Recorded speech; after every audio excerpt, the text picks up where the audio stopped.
Are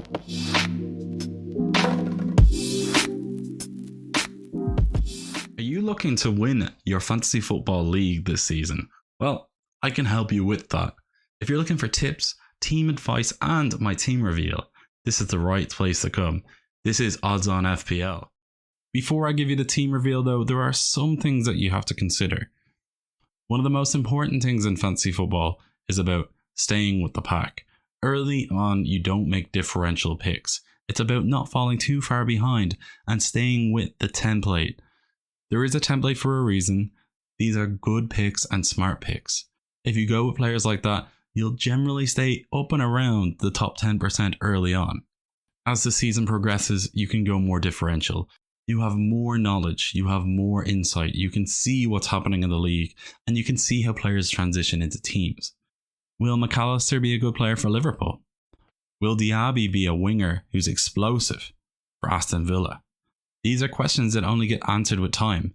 Will Harvey Barnes suit Newcastle? Will he start? Will Harry Kane even stay? These are all questions you have to ask. Another important thing that you also have to consider is this is a game of a marathon. It is not a sprint. One bad game week does not define your season, but multiple can. If you give up, if you don't make your transfers, if you don't be attentive to your team, you will not win your leagues. So that's something you have to consider. If you have a bad first game week, it doesn't matter as long as you keep playing and keep focused. So don't worry too much about a bad game week 1. So anyway, back to my team. First up, we're going to go in goal, and it's Sam Johnston. Sam Johnston has looked very good since coming into Roy Hodgson's Crystal Palace defence last season. Vicente Guaita as well has been said to be disenfranchised at the club, so Johnson is now the bona fide number 1 pick for Crystal Palace. Looking at their fixtures as well, if we ignore game week 2, they've got Sheffield United, Brentford, Wolves and Aston Villa in their opening 5 fixtures. For Crystal Palace, they always keep clean sheets. They're solid, and especially under Roy Hodgson, it's something to consider as clean sheets come with Hodgson. It's part of the package. In my defence though, I've gone very expensive.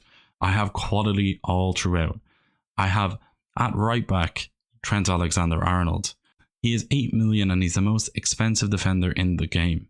At 8 million, you expect clean sheets, you expect assists, and generally that's what Liverpool do. The issue is they don't have a defensive midfielder, or do they? They could be getting Moises Caicedo. If they do, that's a lot more attractive of a pick, but even still, I think Trent is the kind of player who has proven consistently to get 200 points in fantasy football. For 8 million, it's a snip, and I think it's going to be more difficult to get him in than to transfer him out. Next up is Estupiñán, who has made me look like a stupid man while trying to say his name multiple times. Brighton have a really good opening 3 sets of fixtures. They're playing against Luton, Wolves and West Ham. Looking at those games, you've got to think that Brighton are going to pick up points. The issue then is in game week 4 and 5, they play Newcastle and Man United. These are 2 sides that you're probably going to want to consider selling your Brighton assets. With Brighton as well, they've got a lot of games and they're playing in Europe, something they haven't had before. So it might be worth getting your points and running after a few games. Next up is Luke Shaw. It was either him or Chilwell, and I went with Luke Shaw. Chelsea are somewhat of an unknown quantity. With Chelsea, you don't know what you're going to get. It looks like Kepa's interesting Bayern Munich for some strange reason. And they could be playing Sanchez in goal, who probably is a little bit more solid. Shaw has now Onana behind him, and I think Man United are going to be way more of a solid defensive unit this season. Something to consider. With the goalkeeper behind him who sweeps, it allows Shaw to attack more and become more of an attacking threat. Next up is Saliba. Saliba's quality, everybody knows it. And Arsenal have so many good fixtures to start. Nottingham Forest at home, Crystal Palace away, Fulham, Man United at home, and then Everton. Arsenal have one of the best set of fixtures to open with. And it's going to be shocking if a lot of people don't have triple Arsenal in their sides. It's something that you have to consider. There are even players who are still at Arsenal right now, like Matt Turner, well, according to FPL, and Folarin Balogun, who will be good picks, but probably for different teams.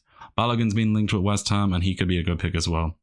Why I've chosen Saliba over Gabriel is he got more points per 90 in the league last year, and I think he is more of a bonus magnet. If I was to drop one player in that side, it would probably be Gabriel for Kiwior, so it's something to consider. I think because Arsenal are playing in the Champions League as well, you might get a little bit more rotation, especially after the signings they've made. In midfield, I've got two Arsenal players, Bukayo Saka and Martin Odegaard. Saka surprisingly had less points than Odegaard last season. Given what you view, you would see Saka as a more explosive, dynamic player than Odegaard. But both of these players are so crucial to how Arsenal play. I did consider somebody like Martinelli, but I think he's more of a rotation risk, with players like Emile Smith-Rowe and Leandro Trossard. These are players that can come in and take minutes away from somebody like Martinelli. Whilst with Saka and Odegaard, I don't think there'll be a lot of minutes taken away from them. My third midfielder is Marcus Rashford, and this was Bruno Fernandes for the longest time until I noticed Rasmus Højlund, Man United's new €85 million signing, was not fit to start the season. This means that Rashford will be playing out of position as a striker. Whether you think this is good or bad, that's on you, but personally I like players being closer to the goal.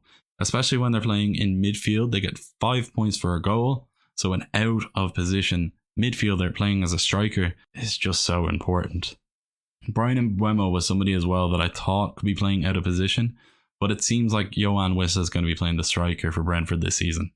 Mbeumo though will be taking all of the penalties, and he is almost as good as Ivan Toney is. There's something in the water in Brentford. They can take penalties. Mbeumo though as well had one of the best points per minute in the Premier League last season, and that was while he was a striker. So as a midfielder, he's back to where he played last season, so his points haul could be massive, and for 6.5 million he could be one of the best priced assets in the game. As soon as the game launched, I saw his price and I was like, he is 100% going into my side. That's Mbeumo, that's the midfield. Next up, I'm going to be talking to you about my attacking line. I think like a lot of people, I had Gabriel Jesus in my side for the longest time, and the injury came at a certain time. This meant that I had to choose somebody else, whether it was going to be a 6 million man, a 6.5 million man, a 7 million man. I ended up going with somebody that I think is one of the best strikers in the league. Under Unai Emery, Ollie Watkins has been undoubtedly one of the form forwards in the league. He is, without a shadow of doubt in my mind, in the top 5 strikers in the Premier League. The only issue that a lot of people have with him is the first game against Newcastle away. But apart from that, he has Everton, Burnley, Crystal Palace, Liverpool. He could score goals there. Personally, I predict him to score probably 3 goals in those opening 5 games, and that is a good haul from a striker who's only 8 million. I would have liked to have somebody like Mitrovic, but I think his head's gone. My other striker is none other than the top goal scorer in Premier League history, well, in one season, Erling Haaland. Up against Burnley, he is going to score goals. It doesn't matter that Burnley have been back in pre-season for what seems like a decade now. He is still too good for that defense. Historically, Burnley roll over, die, concede 4 goals against Man City. It is tradition, it is what it is. But they have Vincent Kompany now.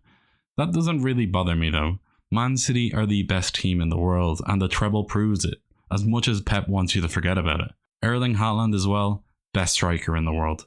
Arguably, the most important player to the best team in the world. Whether that means he's the best player in the world, that's up for debate. It comes as no surprise then, who is my captain? It's none other than Erling Haaland. I think this question about whether you should go Saka or Haaland for game week 1, it's just, you're trying to be too smart. Haaland is Haaland. He will score at least a goal. He's going to be captained by so many people, and it's just too risky to go with somebody like Saka. Whilst I do think Saka at home to Nottingham Forest, or Odegaard at home to Nottingham Forest, or even Rashford or Bruno Fernandes at home to Wolves are all good options, Haaland is just so consistent and he is a point magnet. Haaland is probably going to score a double-digit haul, and if Saka or Odegaard doesn't do that, you are going to be left sweating after game week 1. But as I said, it's a marathon, not a sprint, so it's your game. You play it as you want. Next up is my bench. So there's a few things here that you have to caveat. Areola is still here, but that could very easily swap to Matt Turner, who's at Nottingham Forest. It's just relying on FPL to change it. As well as that, I have Sims as my third spot on the bench. It's basically because of the fact he won't lose value. If you have another striker who's 4.5 like Mubama or Fowler and Balogun, they run the risk of losing value very quickly. For somebody like Mubama, if Fowler gets a move to West Ham, it instantly means that he's going to lose value because people are going to sidestep from Mubamba, I don't even know if I'm saying his name right, to Folarin Balogun. And then you run the risk of having to waste a transfer early. I think Balogun is probably my shout here if he moves to West Ham before the deadline, which is seemingly unlikely. Apart from that, it's Sarr at Spurs. He's playing as an 8 and it looks like he's nailed on. It's something to consider. An 8 in a Spurs side under Ange Postecoglou could score points galore. And then Matty Cash as well. Looking at Aston Villa, they had one of the best defensive units under Unai Emery last season, and he could be great value, especially as they sold Ashley Young. He's back to fitness. He could score points galore.